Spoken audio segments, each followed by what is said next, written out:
imagine watching your entire year's salary just slowly rot away in the sun. Oh, man. Yeah, that is brutal. Right.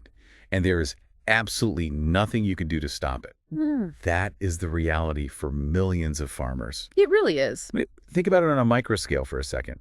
You go to the grocery store, you buy this beautiful, crisp batch of fresh produce with, the best of intentions. Oh, I do this all the time. The aspirational spinach buy. Yes, exactly. The aspirational spinach. So a few days pass, life gets busy, and you open the fridge to find this sad, wilted, just decaying mess in the crisper drawer. And you just feel so guilty throwing it out. It's frustrating, All right? right. It's literal money down the drain. Yeah. Now, take that exact feeling of helplessness and multiply by 1,000. Right. Instead of a bag of spinach, that spoiling produce represents your entire livelihood, months of backbreaking labor, and your family's income for the year. Well, the clock starts ticking the literal second a crop is pulled from the earth. Because it's suddenly disconnected from its life source. Yeah. Exactly. And at the cellular level, biological material is mostly water. Right. Okay. And water activity is just the fundamental enemy of agricultural preservation. I mean, bacteria, fungi, molds, they all require moisture to reproduce. So it's a race against time to get that moisture out. It really is. If you cannot extract that moisture quickly and efficiently,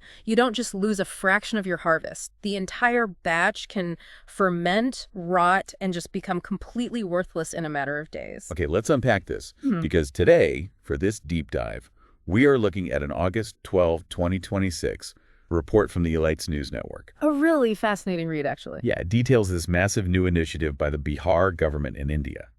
The state is rolling out a tender for solar-powered crop dryers across its agricultural sectors. Which, on paper sounds pretty dry, no pun intended. Right, like standard administrative news, just a government buying some solar panels and metal boxes. Thanks. But our mission today is to look closely at what the Bihar Horticulture Development Society, or BHDS, is actually demanding in this document.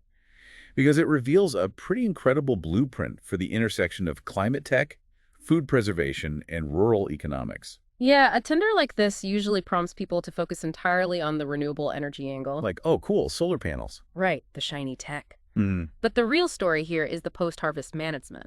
We are talking about fundamentally altering how agricultural products are stabilized. Because what were they doing before? Well, for decades, the default method for a smallholder farmer has just been open sun drying. Literally just leaving it outside. Pretty much. You lay your grains or spices out on a tarp and just, hope for the best. Which leaves the crops completely exposed to the elements. I mean, a sudden rainstorm, a dust storm, or even local pests could just decimate the yield. Exactly. And the alternative to the tarp is what? Right, using diesel or fossil fuel-powered industrial dryers. Yeah, which are prohibitively expensive to operate and, frankly, disastrous for carbon emissions. So the BHDS is stepping in to basically replace both of those flawed systems at once. That's the goal. They are inviting manufacturers to supply, install, and maintain controlled solar drying systems across the entire state. And the scope of produce they're targeting is staggeringly diverse. Looking at the source, the tender specifically covers fruits, vegetables, spices, flowers, grains, and even highly sensitive medicinal and aromatic plants. Which is a huge engineering challenge. Right, because drying a sturdy batch of wheat or corn is one thing, but trying to dry delicate medicinal flowers or aromatic spices without destroying the active chemical compounds. You can't just blast them with heat. No, that requires a level of environmental control you just don't get by tossing them on a tarp in the afternoon sun. If we connect this to the bigger picture, providing farmers with controlled, solar-powered drying capabilities stabilizes their usable yield. It gives them agency. Exactly. They can essentially suspend their crops in time, extending the shelf life from a few precarious days to several months, or, even years in some cases. And they are doing this without relying on an erratic, rural electrical grid. Or burning fossil fuels, right. It insulates their income from the immediate panic-inducing pressures of spoilage. I'm looking at the sheer volume of produce, though, and it brings up a major logistical hurdle. Oh, the scale. Yeah. Preserving a handful of rare spices for a small family farm is a completely different physical challenge than drying a massive multi-ton grain harvest for an entire community. Absolutely. So how is the state actually deploying a single technology initiative to fit such radically different sizes of farms? Well, they aren't relying on a one-size-fits-all approach. Oh. The tender outlines a very deliberate tiered capacity system. They are building a full ecosystem of hardware that ranges from small 20-kilogram units all the way up to massive 1,000-kilogram institutional systems. Wow, 1,000 kilograms. So how does that break down? So the smaller 20 to 25-kilogram units are designated for individual farmers and small growers. Makes sense. Then they step up to 50, 100, and 250 to 500-kilogram systems, which are specifically targeted at groups like self-help groups and farmer-producer organizations. Okay, let's pause there to define those terms for anyone listening who might be unfamiliar. Good idea. A farmer-producer organization, or FPO, is essentially a collective of smallholder farmers who pool their resources to gain better bargaining power. Right. It's about collective leverage. Yeah, it allows 50 or 100 small farmers to operate with the leverage of a massive commercial farm, giving them access to larger infrastructure they could never afford individually. And that pooling of resources is crucial to rural agricultural development. A self-help group, or an FPO, essentially operates as a local village enterprise. So they handle their own processing. Exactly. Yeah. By deliberately targeting these collectives with the mid-tier and upper-tier drying systems, the government is basically decentralizing the power of agricultural processing. Because you no longer have to load your raw, heavy, moisture-rich crops onto a truck. And pay a massive commercial facility to process it for you. Right. You add the value locally, right there within the village. My driving question here, though, is about the actual engineering. Okay, lay it on me. Does a massive 1,000 kilogram institutional dryer operate on the exact same basic principles as the tiny 20 kilogram one? Oh, not at all. Because logic dictates you can't just build a giant glass box, dump a literal ton of moist grain inside, and hope the sun magically reaches the center of the pile. Yeah, the thermodynamics completely change as you scale up. How so? In a small 20-kilogram dryer, passive solar heat and natural convection are often enough. The sun heats the air, the hot air rises,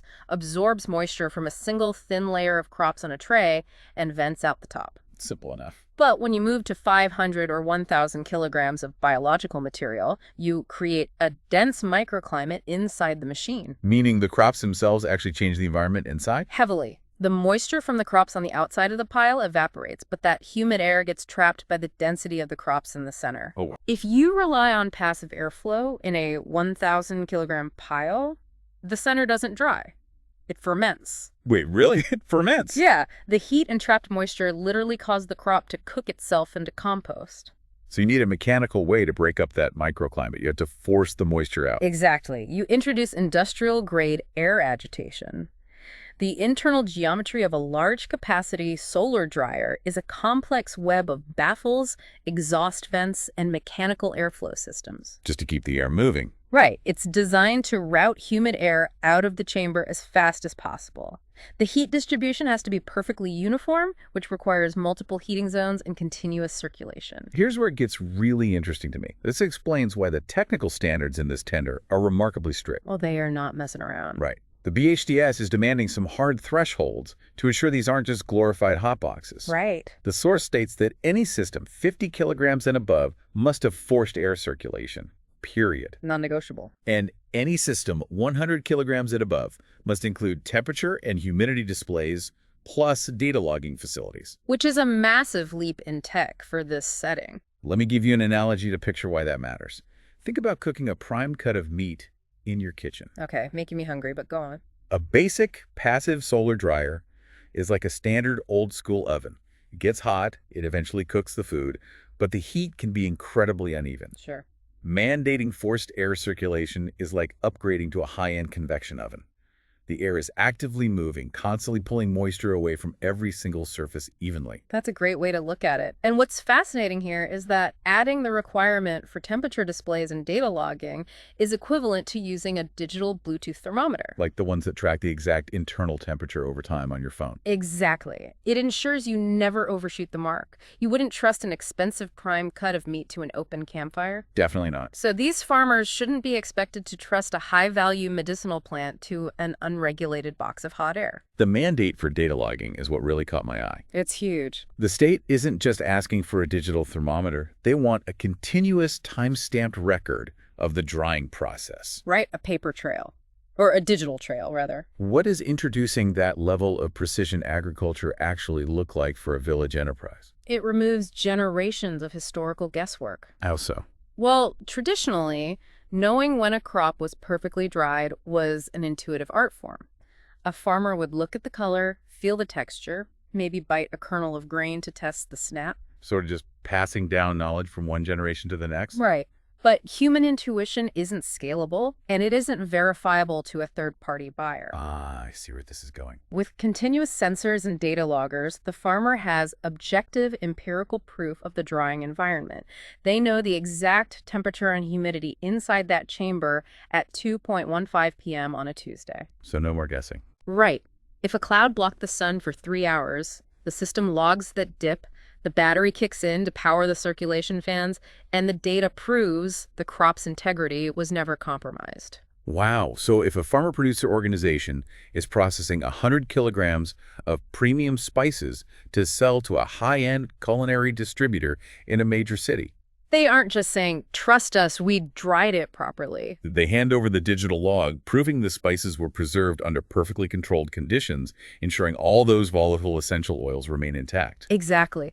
That verifiable data fundamentally elevates the value of the crop. It transforms a raw, unpredictable agricultural yield into a standardized premium commodity. The data itself basically becomes a product. It really does. Now, the hardware sounds incredibly sophisticated. Forced air convection, off-grid battery backups, continuous digital data logging. Top tier stuff. But high-tech solutions deployed in remote areas are great, right up until a circuit board fries. Oh, absolutely. Things break. Who is actually building these machines?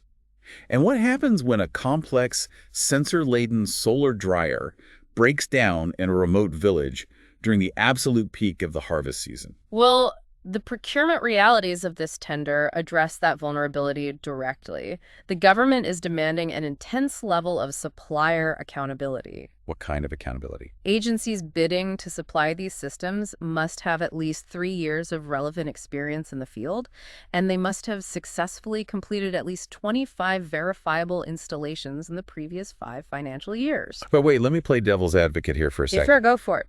We're talking about an urgent climate and agricultural crisis, right? Yeah. Food is rotting. Smallholder farmers are losing their livelihoods right now. Yep. Time is of the essence. Yet, the tender demands 3 years of corporate experience, 25 past installations, a mandatory 5-year comprehensive warranty, 7-year structural durability tests, factory pre-dispatch inspections, field acceptance tests, It's a long list. and random performance drop-ins. Isn't this just a massive mountain of bureaucratic red tape? It definitely sounds like it. If the goal is to get clean energy tech to farmers to save their harvests immediately, couldn't this lock out local innovative startups? Aren't we letting perfect be the enemy of good by throwing up all these rigid hurdles? You know, it's a very common critique of government tech rollouts. And on the surface, yeah, it does look like an exclusionary wall of paperwork. Right. But if you look at the history of agricultural technology deployments in developing regions, it reveals a specific recurring catastrophe. We call it orphan technology. Orphan technology, what does that actually look like on the ground? Okay, so imagine an international agency, a startup, or an NGO comes into a rural village. They drop off a shiny, highly complex, beta-tested piece of equipment. Everyone's kited. Oh, yeah. They take a photo for a press release, shake hands with the local leaders, and leave. Okay. 6 months later, a minor, easily fixable component breaks. Say, a fan belt snaps, or a sensor shorts out from the humidity. But the farmer has no operating manual, no customer service hotline, and no warranty. Exactly. The company that built it has moved on to their next project, or the startup ran out of funding. The machine is completely abandoned. It becomes an orphan. Yes. You end up with a rusted solar panel in a field serving as a very expensive, totally useless scarecrow. The technology didn't fail because it was bad engineering. It failed because the support ecosystem to maintain it just did not exist. Wow. Agriculture is simply too fragile for beta testing. Ah, so what looks like bureaucratic red tape is actually the government forcing the creation of a mandatory support ecosystem. That's exactly it. The requirement for 25 past installations proves the supplier already knows how to navigate the nightmare of rural logistics and supply chains. They've been in the trenches. Right. And the 5-year comprehensive warranty, where suppliers are legally responsible for both preventive and corrective maintenance, forces the supplier to stay married to the technology they sell. They cannot just drop the hardware and run. Exactly. And the 7-year structural requirement makes a lot more sense when you consider the physical environment, too. Oh, for sure. These dryers aren't sitting in a pristine, climate-controlled laboratory. They're exposed to 100-degree heat, severe monsoon rains, and corrosive dust storms. It protects the farmer's massive investment of time and resources. Because if a village enterprise trusts their entire seasonal harvest to a 500-kilogram machine, and that machine's frame buckles during a storm, I don't just lose a piece of equipment. exactly, they lose their entire income for the year. This tender is engineered for long-term agricultural resilience, not a quick, flashy tech drop. There's another detail in the report that backs that up, actually. The mandate for crop-specific operating manuals. Yes, that's crucial. Because you don't dry tomatoes using the same airflow and temperature profiles you use to dry rice or medicinal roots, right? Not even close. So forcing suppliers to provide those detailed manuals ensures the knowledge transfer happens right alongside the technology transfer. It empowers the farmer to operate the equipment at its maximum potential rather than just, guessing the parameters and hoping for the best. That completely reframes the bureaucracy for me. The guardrails aren't there to slow things down. They're there to make sure that when the tech finally arrives in a village, it actually survives and thrives. Exactly. It's about sustainability in every sense of the word. So what does this all mean? Let's take a step back and look at the whole picture we've painted today. Okay. The Bihar government is taking a massive, calculated swing at food spoilage and carbon emissions simultaneously. Very ambitious. By rolling out this highly structured, tiered system of solar crop dryers and backing it up with brutal quality control and mandatory warranties, they are creating a blueprint for bringing targeted, clean energy post-harvest technology to everyone. Everyone from the micro farm up. Right. Whether it's a single farmer trying to preserve a 20-kilogram batch of delicate flowers, or a massive farmer-producer organization utilizing complex forced air thermodynamics to process a literal ton of grains, there is a specific engineered solution designed for them. They are essentially dragging rural agricultural processing into a new era of precision. It's a huge shift. It really is. And before we wrap up, I want you to consider those data logging facilities on the larger units again. Yeah, the digital thermometers and timestamps. Right. We talked about how the data acts as a digital receipt, proving the quality of the drying process. But the broader economic implications are massive. How so? Well, historically, agricultural commodities in rural areas are priced based on visual inspection and personal trust between the farmer and the local buyer. Which usually leaves the farmer at a severe disadvantage during negotiations. I mean, if a buyer claims the grain feels a little too moist, the farmer has no way to prove otherwise. They just have to accept a lower price. But imagine a scenario where thousands of rural farming cooperatives suddenly possess digitized hyperlocal data, proving the exact temperature and humidity parameters under which their crops were preserved. Oh, wow. It could fundamentally disrupt the open market. A cooperative in Bihar could use that verifiable data to bypass local middlemen entirely. Because they have the proof. Yes. They could start trading directly with national or international buyers who demand strict, audited quality controls. That is wild. Right. We are looking at a localized solar drying initiative, yes, but we might also be witnessing the foundation of a completely data-driven rural economy. The data itself becomes just as vital to the transaction as the crop it preserved. It's an incredible thought to end on. It really changes the game. Well, thank you for joining us on this deep dive. We started with the universal frustration of watching produce wilt in the fridge, and we've ended up exploring how a combination of solar energy, forced air thermodynamics, and strict government warranties might just reshape the future of the global agricultural market. It's all connected. It really is. Keep questioning how the traditional industries around you are intersecting with new technology. The answers are usually hiding right there in the details. Until next time.